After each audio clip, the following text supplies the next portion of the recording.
नमस्कार दोस्तों, स्वागत है आप सबको हमारे इस YouTube चैनल पे। दोस्तों, आप लोग से अनुरोध है कि आप लोग जब अमानत का कोर्स या अमीन के बारे में सब कुछ जानना चाहते हैं, तो वीडियो को पूरा देखिए, वीडियो को स्किप मत कीजिए। क्योंकि अगर आप वीडियो को स्किप करके देखिएगा, वीडियो छोड़ के जाइएगा, तो आप लोग पूरी बात नहीं समझ पाइएगा। तो चलिए बिना देरी के हुए आज शुरू करते हैं। जो अमानत सीखने के लिए, अमीन का काम करने के लिए जो सबसे बेसिक चीज जरूरी होता है, उस चीज के बारे में आज हम जानते हैं।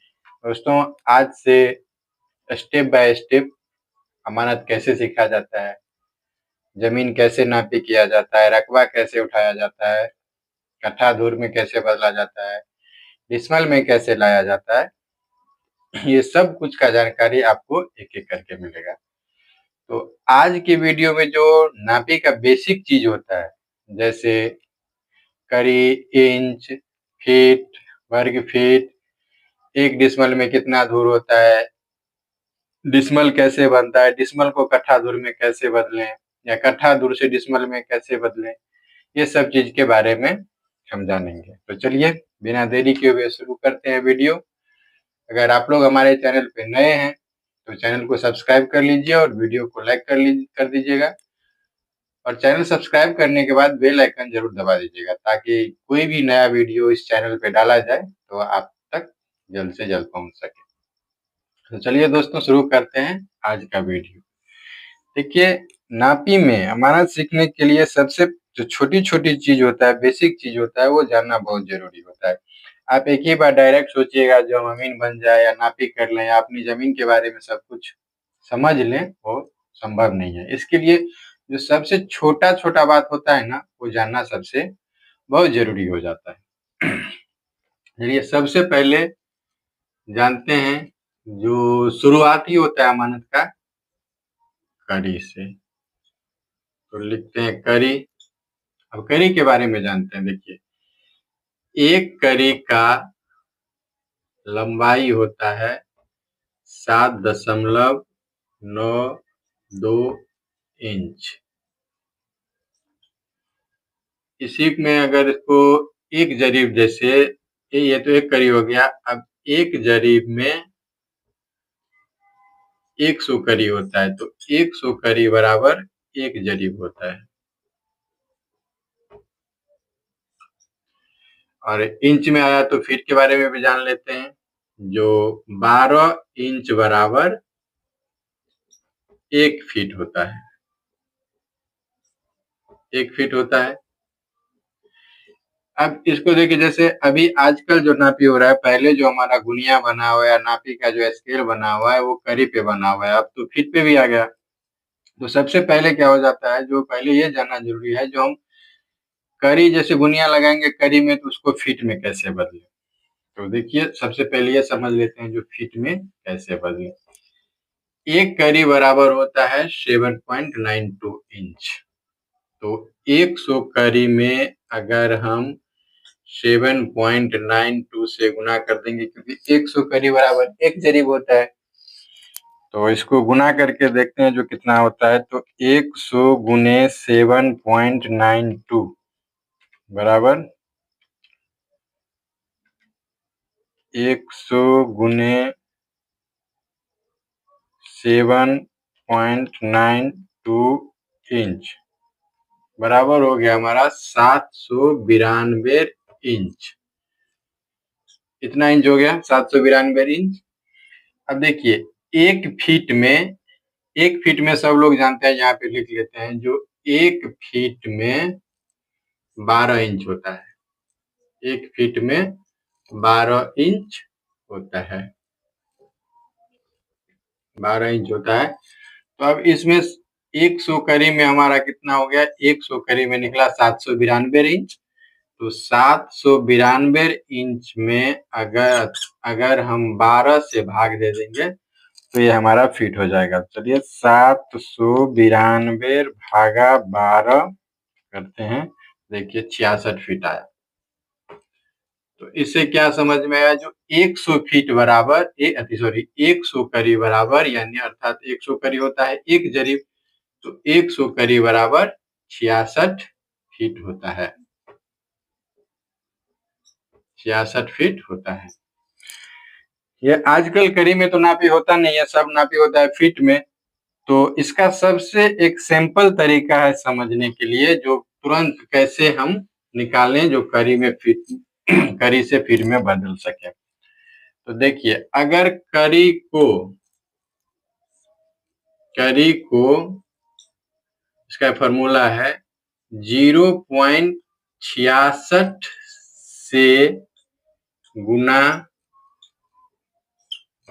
करने पर फीट बन जाता है, करने पर फीट बन जाता है। जैसे अब इसको समझते हैं, जैसे मान लीजिए 70 करी है, अब 70 करी को हमको फीट में बदलना है, तो 70 को 0.66 से गुना कर देंगे, तो 70 गुने 0.6 बराबर देखिए 46 फीट, 46.2 फीट आ गया, 46.2 फीट। अब देखिए 0.66 से गुना क्यों करना होगा, ये हम आपको बता देते हैं। जो अभी हम पढ़े, जो 1 करी बराबर 7.92 इंच होता है, अब 1 करी बराबर 7.92 इंच हो गया। अब 12 इंच बराबर 1 फीट होता है ना, 12 इंच बराबर 1 फीट होता है। तो 7.92 इंच में अगर 12 इंच अगर इसको हमको फीट में कन्वर्ट करना होगा, तो 1 फीट में 12 इंच होता है, तो 12 से हम भाग दे देंगे। तो भाग दीजिए आप लोग भी, हम तो कैलकुलेटर से दे रहे हैं। 7.92 भागा 12 बराबर देखिए 0.66 आया। इसके लिए अगर किसी भी करी में, करी का कोई भी संख्या हो, उसको हम 0.66 से गुना कर देंगे तो वो फीट बन जाएगा। इसका ठीक उल्टा होता है, जो जैसे मान लीजिए इसको फीट को कैसे करी में बदलें, तो इसमें क्या हुआ, जो 0.66 से गुना किए, अब 70 में अगर हम 0.66 से भाग दे देंगे तो ये हमारा करी हो जाएगा। तो 70 भागा 0.66, 70 भागा 0.66, 70 भागा 0.66,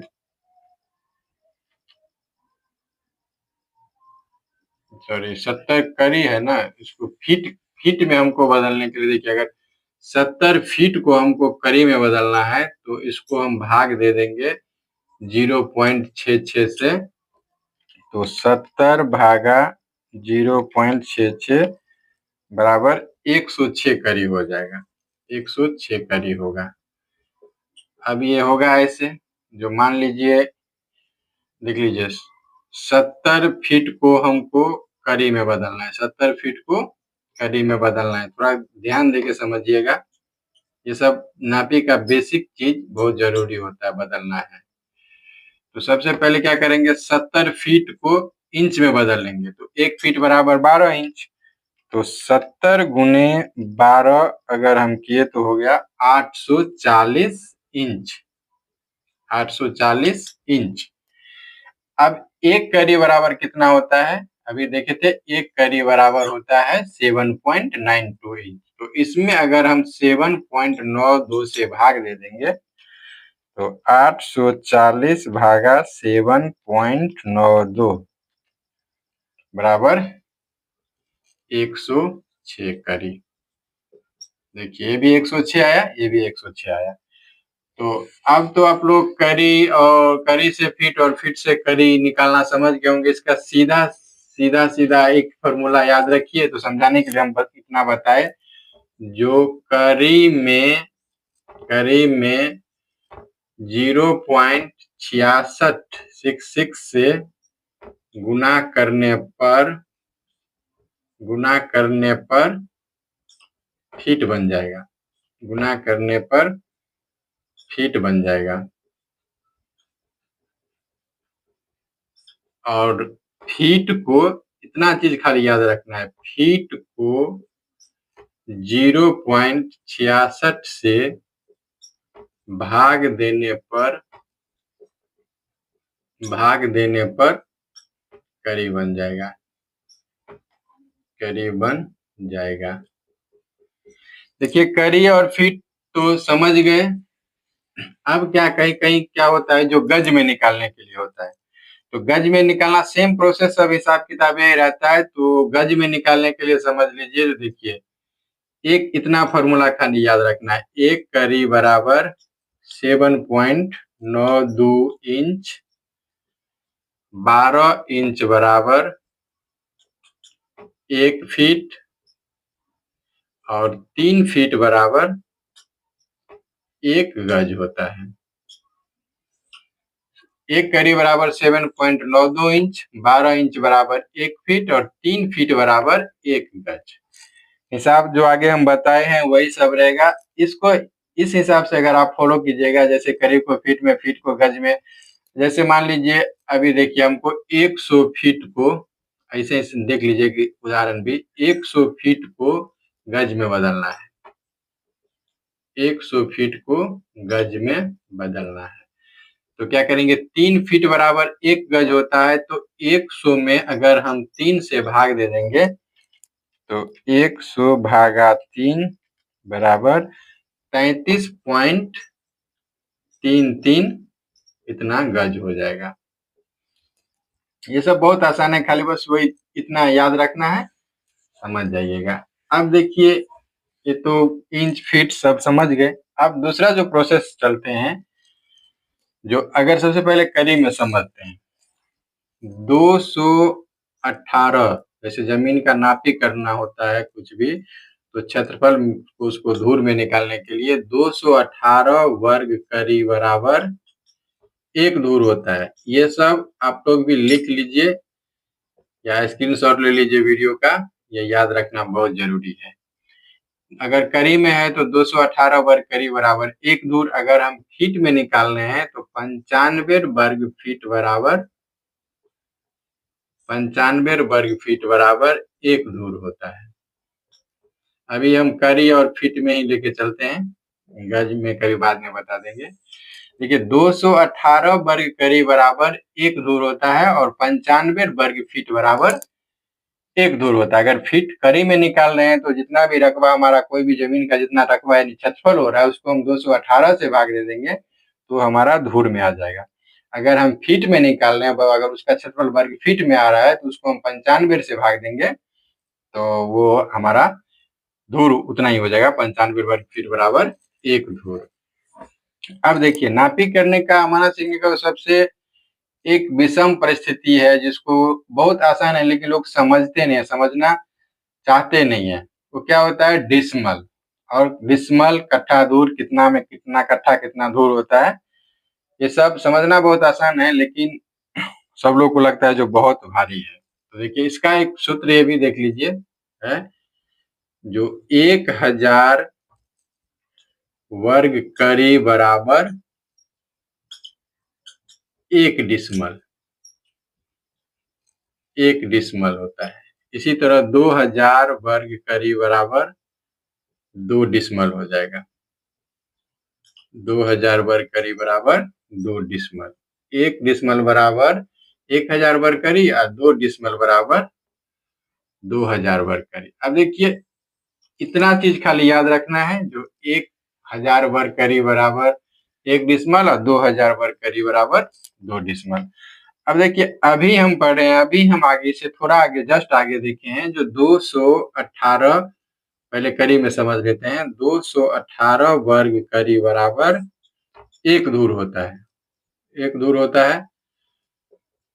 तो अब एक डिसमल में कितना धूर होगा ये जानने के लिए इसको थोड़ा ध्यान से देखिए। अभी इससे पहले हम देखे हैं जो 218 वर्ग करी में 1 धूर होता है, तो 1 डिसमल बराबर 1000 वर्ग करी है, तो 1000 में अगर हम 218 से भाग दे देंगे तो 1 डिसमल में कितना जमीन होता है वो हमारा निकल जाएगा। तो देखिए 1000 में 218 से भाग दे देंगे तो कितना हो जाएगा, 1000 भागा 218 बराबर 4.587।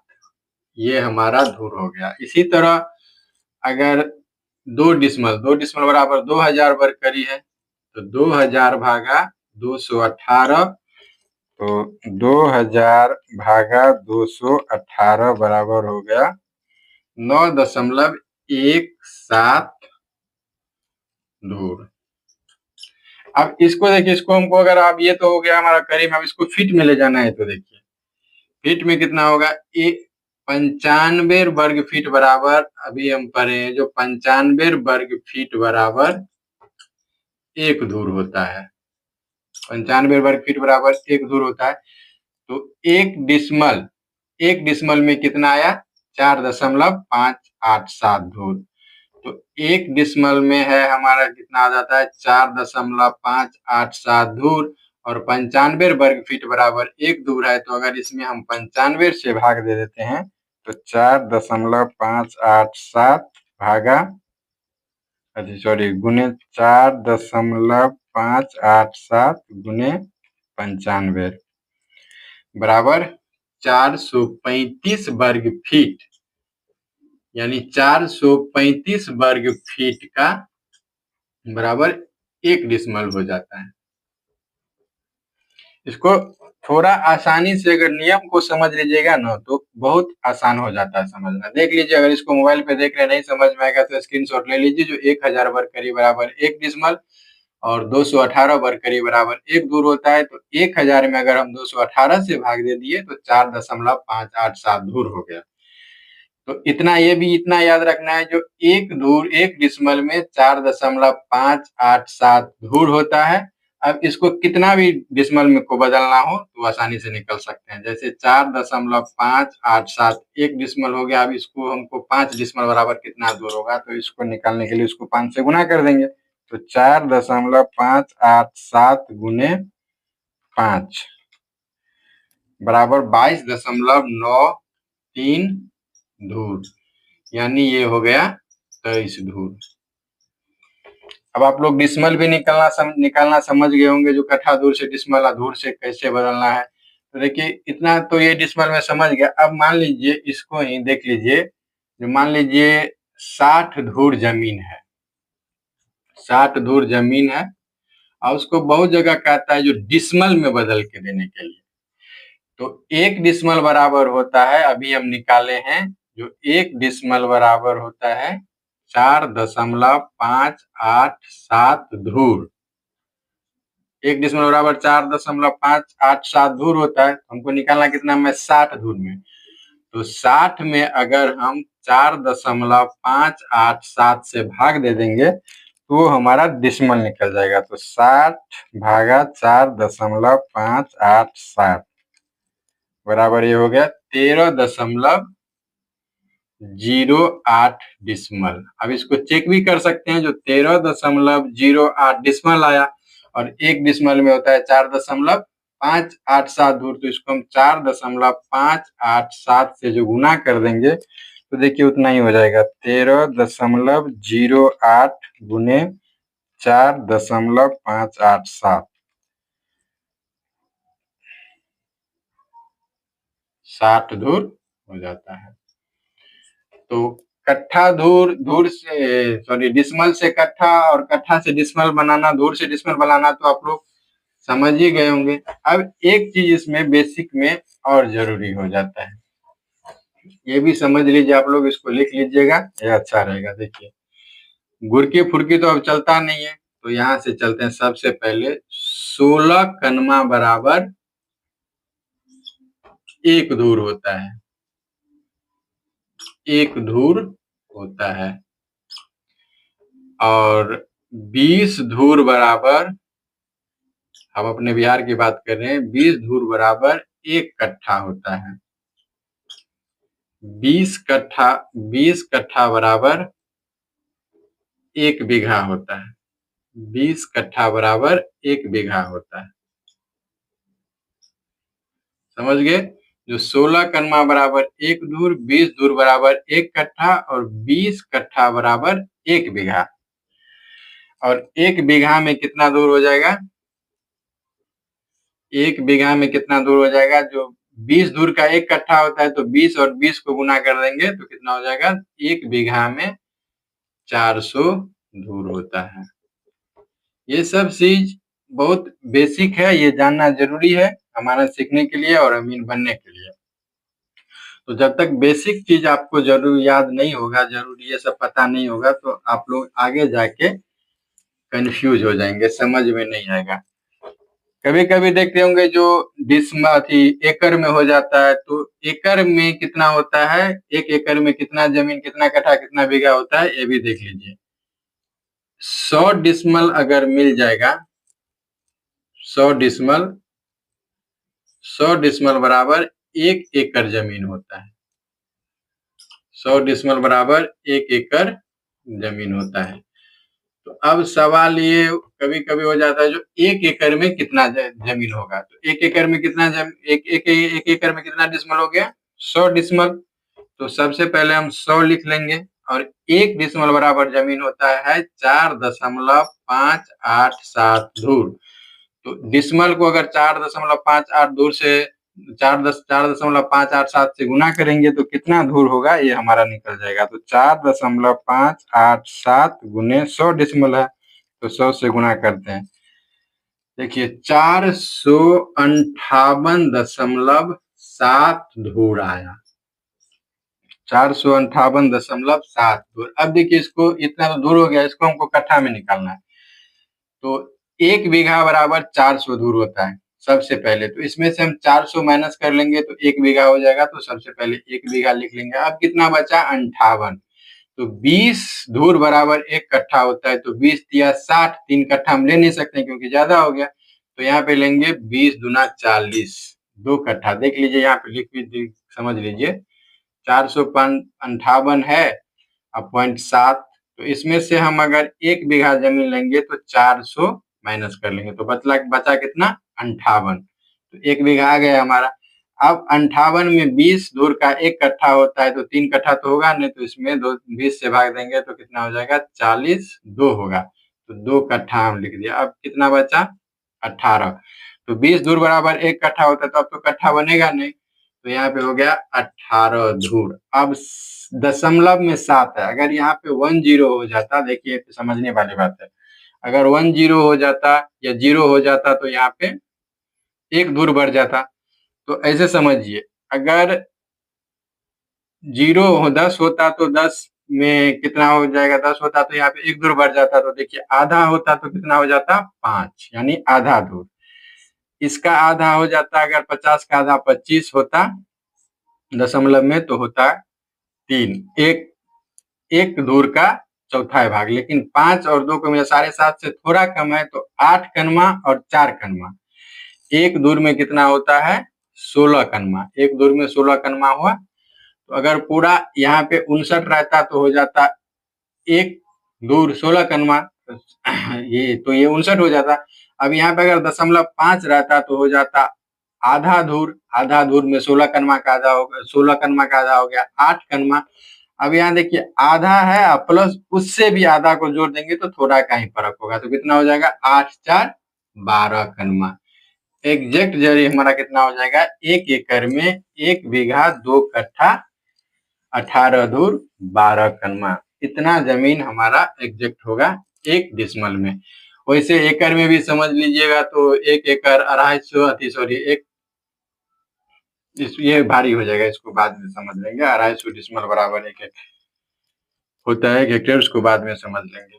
तो ये सब चीज बेसिक चीज है, तो सब इतना तो समझ ही होंगे। जो 1 डिसमल में कितना होता है, 2 डिसमल में कितना होता है, 3 डिसमल में कितना होता है, 4 डिसमल में कितना होता है। जितना डिसमल में, जैसे मान लीजिए हमको 10 डिसमल में निकालना है, तो 1 डिसमल बराबर 4.587 धूर होता है। तो इसको 10 गुने 4.587 से गुना कर दीजिएगा तो 45.87 हो जाएगा। 45.87 यानी ये हो गया 2 कट्ठा 6 धूर। और 2 कट्ठा 6 धूर में अगर हम इसको 2 कट्ठा 6 धूर है, इसको अगर हमको डिसमल में बदलना है तो 2 कट्ठा 6 धूर कितना हो गया?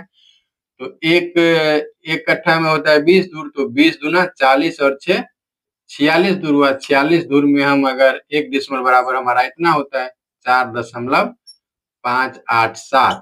तो 46 में अगर हम 4.587 से भाग दे देंगे तो देखिए हमारा 10 डिसमल आ गया है। 10 डिसमल हो जाएगा। वीडियो बहुत लंबा हो रहा है, तो आज तो हम इतना समझ गए जो बरकरी, कितना बरकरी बराबर कितना धूर होता है, कितना कट्ठा होता है, बीघा होता है, डिसमल में कैसे बदला जाता है, ये सब बहुत आसान है। थोड़ा समझिए, वीडियो को बार बार देखिएगा, जहाँ पे नहीं समझ में आए उसको लिख लीजिएगा तो पूरी समझ में आ जाएगा। अब कल इसके आगे जो कल इसका दूसरा स्टेप, ये नापी हम शुरू से आपको स्टेप बाय स्टेप सिखाएंगे। तो ये पहला स्टेप था, पहला पार्ट था। कल इसका दूसरा पार्ट हम बताएंगे, जो जमीन को नापा कैसे जाता है, जमीन का टोटल रकबा कैसे निकाला जाता है। कल एक और वीडियो हम अपलोड करेंगे, इसको स्टेप बाय स्टेप एक एक करके हम आपको रोज एक एक वीडियो डाल के हर तरह से, यानी अमानत का कोई भी ऐसा चीज नहीं होगा जो प्रैक्टिकल होगा। जैसे फील्ड पे कैसे नापी किया जाता है, तो हम भी नापी करने के लिए जाते ही हैं, तो जहां दिक्कत होगा वहां पे हम फील्ड पे भी आपको वीडियो से दिखा के, लाइव आके सब कुछ करके हम दिखा देंगे। अगर वीडियो आप इस चैनल पे निरंतर बने रहेंगे और वीडियो को ढंग से देखेंगे तो आपको कहीं कोई ट्रेनिंग लेने की जरूरत नहीं है, आप ऐसे ही अमीन बन सकते हैं। आज के दौर में तो अमीन बनना बाद की बात है, कम से कम अपने जमीन का नॉलेज रखना पूरी जरूरी हो जाता है। क्योंकि मान लीजिए आपका कोई आ रहा है नापी करने के लिए, कुछ करने के लिए, क्या कर रहा है नहीं कर रहा है, जब तक आपको नॉलेज नहीं होगा तब तक आपको कुछ समझ में नहीं होगा। तो आशा करते हैं दोस्तों जो इस वीडियो में आप लोग पूरा समझ गए होंगे। अगर कहीं कोई दिक्कत हो समझने में तो आप आराम से कमेंट कर सकते हैं। और कल के वीडियो में हम देखेंगे सबसे पहले सिंपल तरह से करी और फिट में रकबा कैसे निकाला जाता है। धीरे धीरे प्रोसेस स्टेप बाय स्टेप चलते जाएंगे, आगे आगे सब कुछ हम बताते जाएंगे। चलिए आज के वीडियो में इतना ही। वीडियो लंबा हो जाएगा तो आप लोग को भी समझ में नहीं आएगा। वैसे दिन भर तो पूरा हम नापी करते हैं, रात में समय मिलता है तो वीडियो बना देते हैं, जो आप लोग भी अमानत सीख जाए। अगर वीडियो अच्छी लगी हो तो चैनल को सब्सक्राइब और बेल आइकन दबा दीजिएगा, ताकि जो भी वीडियो हम डालें आप तक तुरंत पहुंचे। चलिए मिलते हैं कल एक नए वीडियो में, जो जमीन का रकबा कैसे निकाला जाता है। एक पूरा प्रॉपर ढंग से हम बताएंगे जो जमीन का रकबा कैसे निकाला जाता है। जब बेसिक चीज आप शुरू से सीखते जाइएगा ना, तो जब नक्शा पे आएंगे, मुस्तकिल कैसे बनाया जाता है, गुनिया कैसे लगाया जाता है, ये सब आपको समझने में कोई दिक्कत नहीं होगा। चलिए दोस्तों, तो इस वीडियो को यहीं पे खत्म करते हैं। कल फिर मिलते हैं एक नए वीडियो के साथ में। तब तक के लिए जय हिंद, जय भारत।